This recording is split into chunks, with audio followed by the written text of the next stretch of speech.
Susar, herkes susar, her yer kural. Yıkın duvarları, uğra, yanıma uğra. Bir yazı tura, bükelim tüm kolları. Koy koy yeni bir kat, onu da geçeyim iyi bir fark. Zoruna gidenin dili kurak, kapalı kapıya çeneni tak. Boş ver geri topla, verdiğin değerin dili olsa. Kalbimi vurmuş gidiyorsan, acı diliyorsan ve de biliyorsan. Kızgın güllerin üstüne düşmüş dolunayım ben. Soldum bir kere geriye dönersem yok olayım ben. Koştum bir firara, beni ölmezsem yine ara. Kara kış gibiyim sobalara, bizi doldursun odalara. Kızgın güllerin üstüne düşmüş dolunayım ben. Soldum bir kere geriye dönersem yok olayım ben.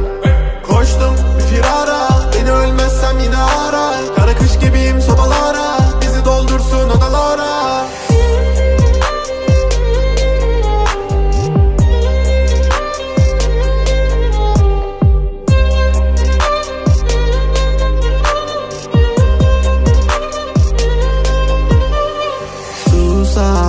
Herkes susar, her yer kural.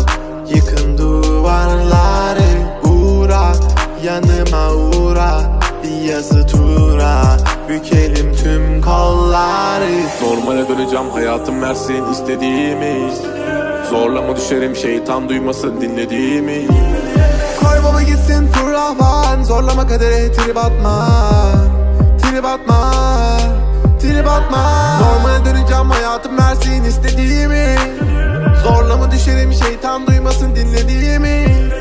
Koy baba gitsin fırlavan, zorlama kadere trip atma. Trip atma, trip atma. Kızgın güllerin üstüne düşmüş dolunayım ben. Soldum bir kere geriye dönersem yok olayım ben. Koştum bir firara, beni ölmezsem yine ara. Kara